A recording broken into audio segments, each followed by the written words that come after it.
On a tous un vide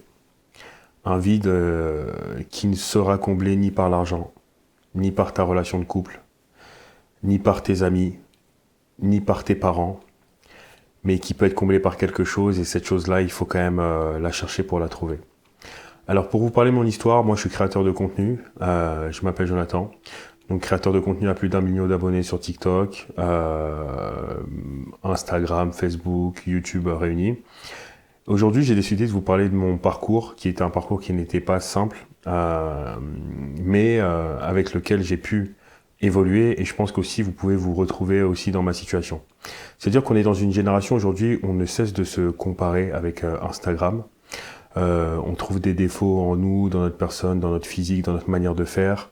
Au travail, on se compare aux autres parce qu'on veut devenir le meilleur pour pouvoir avoir cette reconnaissance qui est l'amour. Et parfois, on va s'intégrer dans des groupes, des associations ou des personnes qui ont les mêmes activités ou les mêmes plaisirs. Mais même en allant vers ce chemin, on ne trouve pas forcément de quoi combler ce vide qui existe en nous.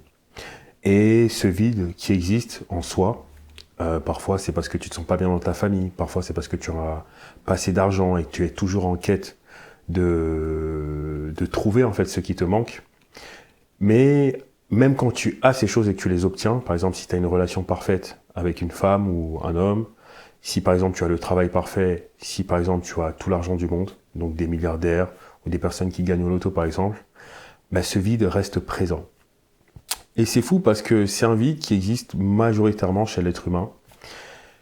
Et je vais un petit peu vous spoiler, ce vide, il faut le combler via le spirituel.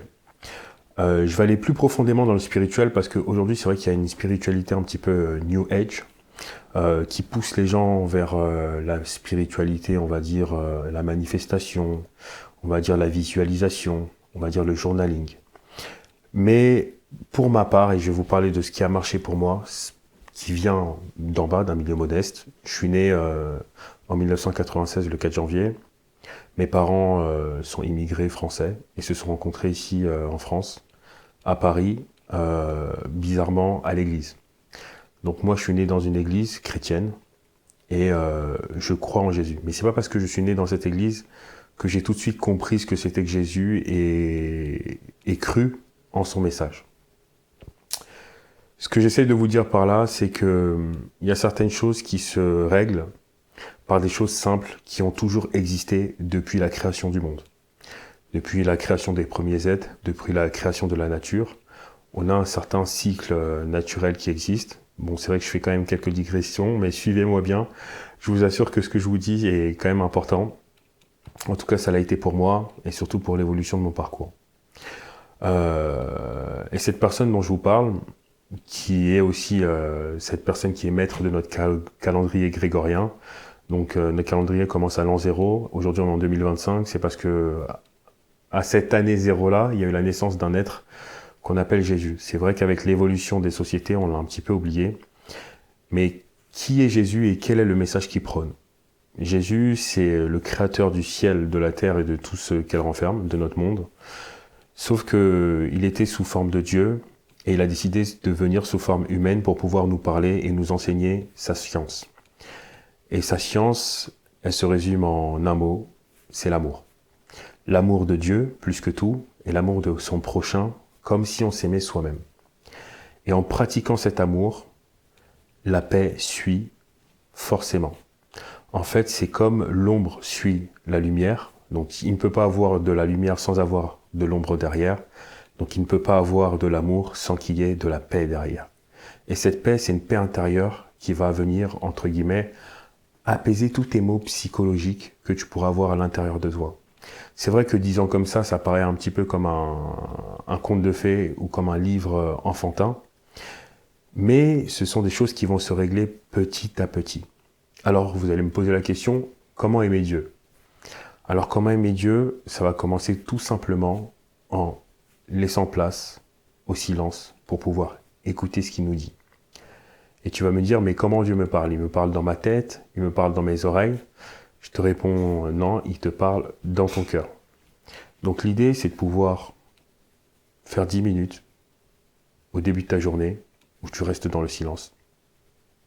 tu cesses de parler et tu essayes d'écouter ce que ton cœur te dit. La seconde, c'est d'avoir de la gratitude. Le remercier pour la santé que tu as, pour tes yeux, ton nez, ta bouche, ta tête, ton corps, pour ton toit où dormir, pour ta nourriture, pour tes parents, pour tes frères et sœurs, pour ton travail, pour ton argent. En fait, avoir de la gratitude pour ce que tu as déjà. C'est ce qui va permettre de lui apporter de la reconnaissance, de le remercier et lui donner envie de te donner plus. C'est comme si une personne venait vers toi et t'offrait des fleurs. Et cette personne qui t'offre des fleurs, tu la regardes, tu prends les fleurs et tu t'en vas. Si toi-même je te faisais ça, quel sentiment ça va nourrir en toi? Tu vas te dire, mais attends, mais ce mec il est bizarre. J'ai pris mon temps, j'ai pris mon argent, je lui ai offert des fleurs. Certes, c'est pas un truc extraordinaire, mais ça reste des fleurs. Et il me dit ni merci, il prend les fleurs et il se barre. La prochaine fois, est-ce que tu vas lui offrir des fleurs? Non. Est-ce que tu vas ressentir du plaisir en offrant des fleurs à cette personne-là? Non. Alors que si tu en offres à une personne B, tu fais exactement le même acte. Tu vas chercher des fleurs, tu les achètes, tu donnes à cette personne-là. Et la personne, quand elle arrive, elle voit tes fleurs, elle saute de joie, elle te fait un grand câlin. Elle te dit merci, elles sont magnifiques ces fleurs, je suis vraiment trop heureux que tu puisses m'offrir ces fleurs.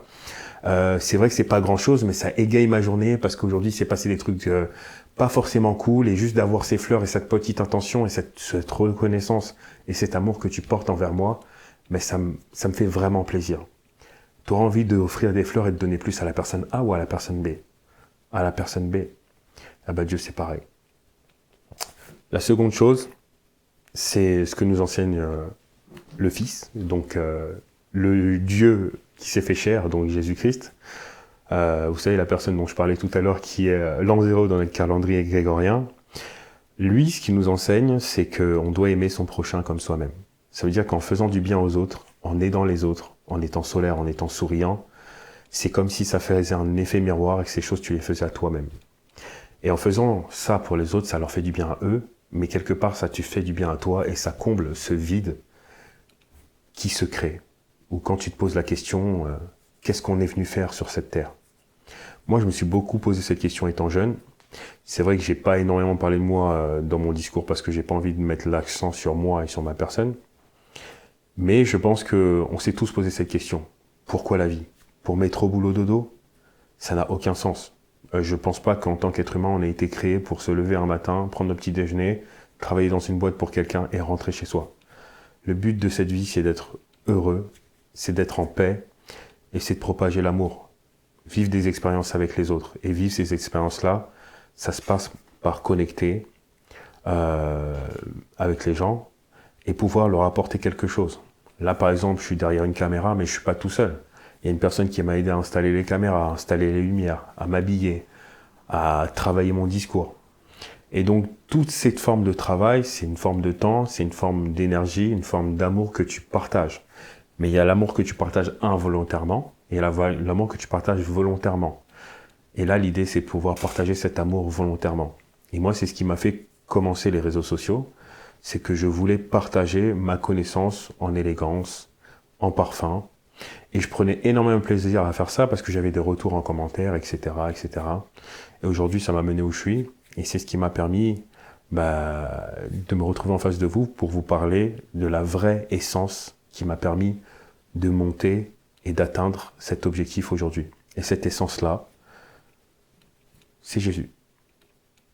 C'est vrai que c'est fou à dire, même moi je réalise pas que je suis en train de vous parler de ça, parce que je vous ai parlé de beaucoup de choses sur les réseaux, mais j'ai beaucoup de mal de parler de religion, parce que je suis quelqu'un de très pudique, et il y a certaines choses que je préfère garder secret. Mais je me disais que c'était pas honnête de ma part de vous partager tout, et de pas vous dire quelle était la vraie essence qui m'a permis d'être là où j'en suis aujourd'hui. Et après, je vous dis pas que suivre Jésus, ça veut forcément dire être heureux et avoir tout ce qu'on veut dans la vie. Non. C'est un parcours, c'est un processus, c'est un apprentissage. Et c'est pas un apprentissage qui se fait en un jour. Ça veut dire que parfois vous allez pouvoir douter, vous allez manquer de foi, vous allez dire mais qu'est-ce que c'est que ce truc-là? En tout cas, c'était un début. Ceux qui ont des questions et qui veulent en apprendre un peu plus sur ce dont je parle, peut-être qu'il y a des personnes qui sont chrétiennes qui me suivent, je vous invite à me laisser des commentaires, à partager cette vidéo à une personne qui selon vous en a besoin. Et peut-être que par la suite on pourra développer un peu plus et voir entre nous, s'entraider et voir de quoi je parle. Pourquoi j'ai décidé de faire cette vidéo et de parler de ça, c'est que je me suis rendu compte que dans mon entourage, en évoluant dans ce milieu de l'influence, il y avait beaucoup de personnes autour de moi qui étaient perdues. Pourtant elles avaient tout en apparence. Elles avaient des abonnés, elles avaient de la reconnaissance, elles avaient de l'argent, elles étaient en couple. Mais elles avaient un vide à l'intérieur d'eux et que moi j'arrivais à percevoir, et ces personnes-là se livraient à moi. Pour vous donner des exemples, j'ai des personnes qui ont été abusées sexuellement dans leur enfance, je connais des personnes qui ont été violées, des personnes qui ont eu des passés dans la prostitution, des personnes qui sont orphelins, des femmes qui sont veuves. C'est des gens qui vivent comme nous dans la même société, parce que nous on fait quoi, métro boulot dodo, et quand on dit bonjour à une personne, on lui dit bonjour ça va, elle nous répond oui ça va, on continue notre journée, on rigole, mais on sait pas ce qui se passe dans l'intimité de certaines personnes. Et il y a des personnes qui n'aiment tellement pas leur vie, qui ont envie de se suicider parce que ils ne prennent plus plaisir à leur quotidien, ni à leur travail, ni ils n'ont pas de lien avec leurs parents et se trouvent vraiment dans la solitude. Et en fait, ce que j'essaye de vous partager là, c'est qu'en fait, il y a une solution à tout ça. Il y a une solution à tout ça, et si ces choses-là existent, certes c'est dur, mais il y a une solution. Et cette solution, elle est peut-être pas limpide à comprendre, mais tôt ou tard, un jour, vous trouverez la lumière. J'avais lu un discours de Steve Jobs qui disait que dans la vie, on passe par plusieurs étapes, plusieurs points, parfois des points hauts, des points bas, on apprend des compétences. Par exemple, on va apprendre la couture, et puis après, on va apprendre comment faire du marketing. Et on comprend pas pourquoi on passe par tous ces chemins, mais il arrive un point dans notre vie où tout s'aligne et tout se rejoint, et on arrive à suivre et à savoir pourquoi on est passé par là, parce qu'on trouve en fait cette lumière-là qui nous permet d'aligner tous les points, et c'est un peu le Eureka de notre vie.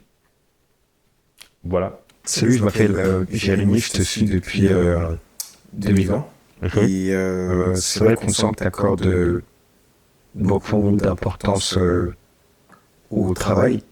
Tu parlais de métro, boulot, dodo, et c'est vrai qu'un homme, il passe énormément de temps au travail. Toi, tu as la chance aujourd'hui de vivre de ta passion. Et là, dans ta vidéo, tu nous parles de la foi et de la manière dont c'est lié à ta vie, tout domaine confondu. Aujourd'hui, comment est-ce que, selon toi, ton métier te permet d'apporter l'amour du réel? Aujourd'hui, moi je pense que j'arrive à apporter un peu d'amour en donnant confiance aux gens en eux-mêmes. Parce que au début, quand j'ai commencé à donner des conseils sur les réseaux sociaux, que ce soit en style vestimentaire, en termes de vêtements, j'ai parlé aussi de relations homme-femme, donc plutôt d'amour, et aujourd'hui de parfum. En fait, j'essaye d'apporter des petits éléments aux gens qui va faire que dans leur quotidien, ils vont se sentir mieux dans leur peau, mieux dans leur être, et avoir un peu plus confiance en eux. Et la confiance, ça peut se traduire aussi par la foi, avoir foi en eux. C'est quelque part une manière de s'aimer soi-même pour pouvoir ensuite propager une certaine lumière, pour que les gens, par exemple, soient attirés vers cette lumière et donnent aussi des conseils à une autre personne. Et le parfum, c'est un petit peu quelque chose d'invisible, parce que en lisant plusieurs livres, j'ai compris que ce qui était invisible était plus puissant que ce qui était visible. Notre énergie invisible est plus puissante que notre énergie visible. Par exemple, on est fait d'un corps, d'un âme et d'un esprit, mais ton corps sans ton âme ne vit pas. C'est comme aujourd'hui, il y a quelque chose qui peut te tuer en quelques minutes, mais tu le vois pas. C'est l'électricité, par exemple. L'air, ça peut nous envoler en quelques rafales. Des fois, il y a des vents qui font plus de centaines de kilomètres heure, et tu te rends compte de la force du vent. Mais cette chose-là n'est pas visible. Et le vent, c'est ce qui permet aussi, l'air, c'est ce qui nous permet de respirer, de vivre. Mais c'est une chose qu'on ne voit pas. Et malheureusement, souvent, on apporte beaucoup d'importance aux choses palpables, mais ce qu'on ne voit pas, c'est aussi très très important. Et moi, je suis passé par le parfum. Et le parfum, ça crée du lien, sans que ce soit visible. Ça veut dire que tu peux croiser une personne en lui disant « Mais c'est dingue, tu sens vraiment bon ». Et ça, déjà, ça ouvre la conversation, et ça crée un lien entre deux personnes. Et par la suite, vous allez échanger, écoute, merci beaucoup, parce que ça fait plaisir déjà, merci beaucoup. Ensuite, vous échangez, ça ouvre la discussion.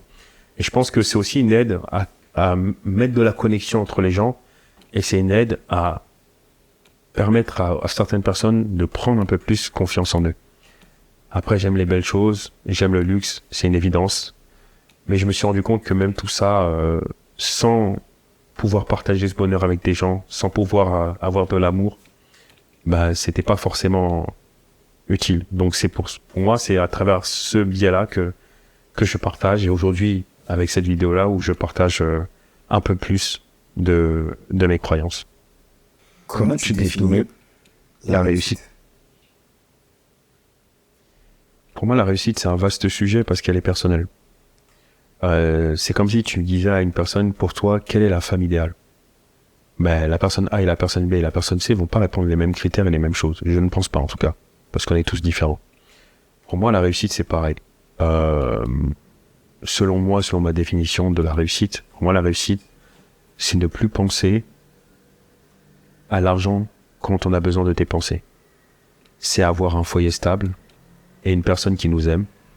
C'est avoir un métier passion dans lequel on est épanoui et chaque matin quand on se lève, on est heureux de faire ce métier. C'est être indépendant et libre, mais de dépendre, de choisir sa dépendance. Ça veut dire que quand t'es salarié, tu dépends de ton patron, ton N+1, tes managers.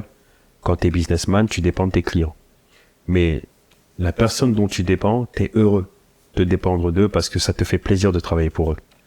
C'est des critères pour moi de réussite. C'est de pouvoir voyager dans le monde, pouvoir manger dans les meilleurs restaurants, pouvoir aller dans les plus beaux hôtels, mais savoir que tout ce que je fais, je plais à Dieu, et savoir que je fais la volonté de Dieu à travers ma vie, à travers ce que je montre de ma vie. Et en faisant ça, je sais que, sur Terre, je suis un homme heureux, et je suis un homme qui rayonne, qui vibre haut. Vibrer haut, ça veut dire que chaque personne qui me croise peut me dire ce compliment-là, j'adore ton énergie, et savoir que ma manière de vivre et les angles et les choix que je fais dans ma vie plaisent aussi à Dieu, ce qui veut dire que j'aime Dieu plus que tout et j'aime mon prochain comme moi-même.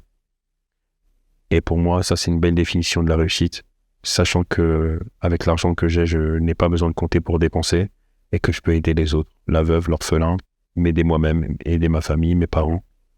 Et voilà.